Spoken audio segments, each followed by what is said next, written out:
সবাই যারে সব দিতেছে তার কাছে সব দিয়ে ফেলি।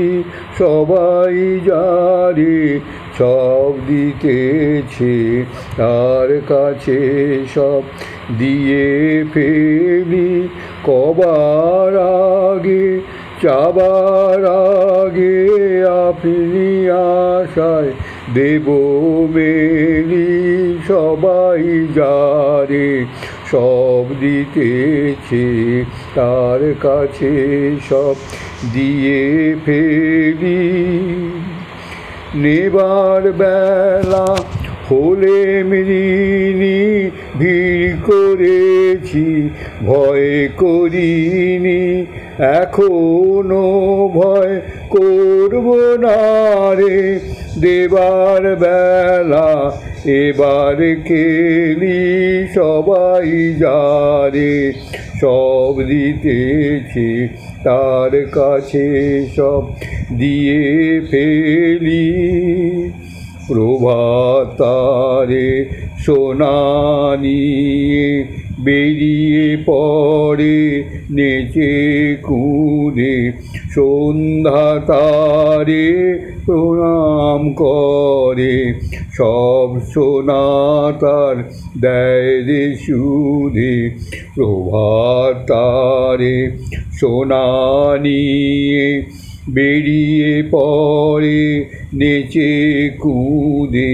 সন্ধ্যা তারে প্রণাম করে, সব সোনা তার দেয় রে সুধে। ফোটা ফুলের আনন্দের জড়া ফুলেই ফালি ধরে।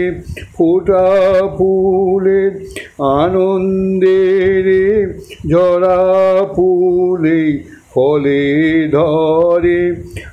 আপনাকে ভাই ফুরিয়ে দেওয়া চুকিয়ে দে তুই বেলা বেলি।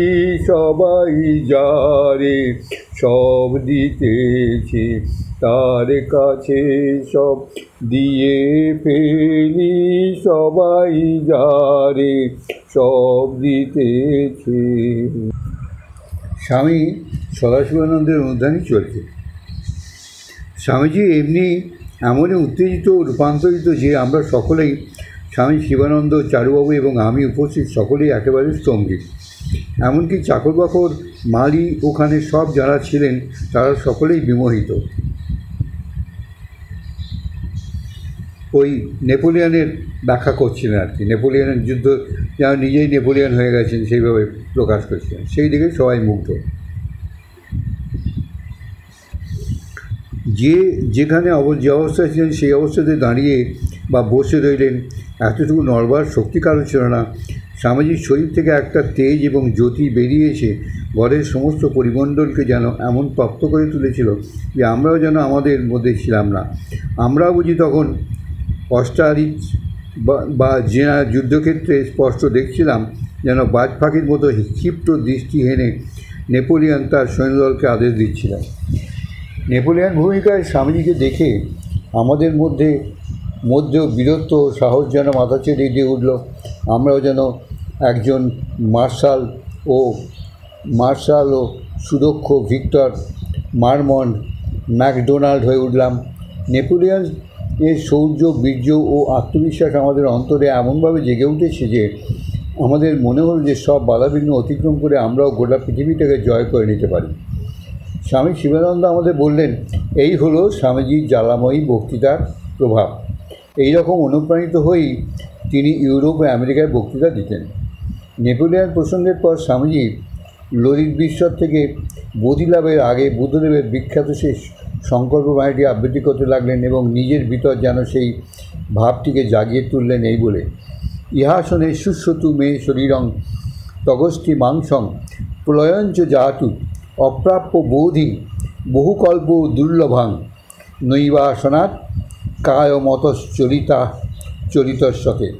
অর্থাৎ শরীর শুকিয়ে যায় যাক, মাংস হাড় সব ধ্বংস হয় হোক, কিন্তু সুদুর্লভ সেই জ্ঞান লাভ না করা পর্যন্ত আমি এই ধ্যানের আসন ছেড়ে উঠব না। গুরুভাইদেরও তার গৃহভক্তদের স্বামীজি প্রাণ দিয়ে ভালোবাসতেন। কারো অসুখ করলে বা কারোর দুঃসংবাদ পেলে তিনি আর অত্যন্ত উদ্বিগ্ন হতেন। যতক্ষণ পর্যন্ত সেই অসুস্থ ব্যক্তি একটু ভালো আছেন এই খবর স্বামীজি না পেতেন ততক্ষণ তিনি ছটফট করতেন। তার জীবনের এরকম বহু ঘটনা পুঁথিপত্রে প্রকাশিত হয়েছে, এখানে সেগুলির পুনরাবৃত্তির প্রয়োজন নেই। স্বামীজির শরীর শেষ দিকে একেবারে ভেঙে গিয়েছিল। তিনি স্বামী শিবানন্দকে বলতেন, এই শরীরটা একেবারেই অকেজো হয়ে গেছে রে, কতদিন আর একে জড়াতড়ি দিয়ে চালাবেন?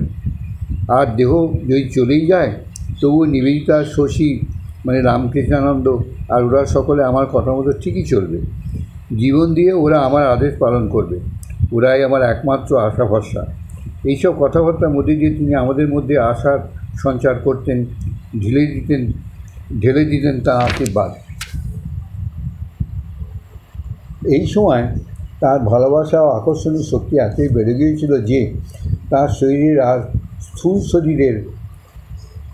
স্থূল শরীর বলে মনে হতো না। মনে হতো ভাব, প্রেম, সহানুভূতির জমাট বাঁধা এক দিব্য বিগ্রহ। তার শ্রীমুখ থেকে অপার্থিব ভালোবাসা ও আশীর্বাদ ধারা নিরন্তর প্রবাহিত হতো। স্বামীজির কাছে আমরা যখন যেতাম তখন জ্ঞান কাকে বলে, ভক্তি জিনিসটা কী, অথবা জ্ঞান ও কর্মের মধ্যে পার্থক্য কোথায়, এসব কিছুই বুঝতাম না। আমরা তখন নেহাতি ছোট, আবার অনভিজ্ঞও বটে, কিন্তু আমরা তার ভালোবাসাকে বুঝতাম, সেটি ঠিক অনুভব করতাম। বুঝতে পারতাম তার ভালোবাসা এই জগতের নয়, বাস্তবিক তিনি অপার ভালোবাসা দিয়েই আমাদের টেনে নিয়েছিলেন। জীবনে একটিবারও তিনি স্বামীজিকে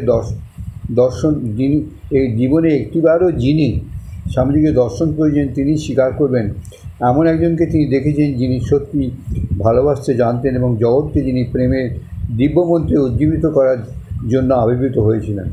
শুধু স্বামীজির অনুপম দিব্য প্রেমের টানে কত যুবক যে সর্বস্ব ছেড়ে সন্ন্যাসীর সঙ্গে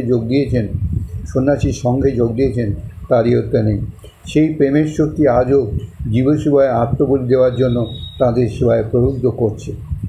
এখানেই এই সদানন্দের জীবনী শেষ হলো। সদানন্দ না, সদাশিবানন্দ, তার জীবনী শেষ হলো। এখানে শেষ করলে এই প্রকরণে শেষ করছি।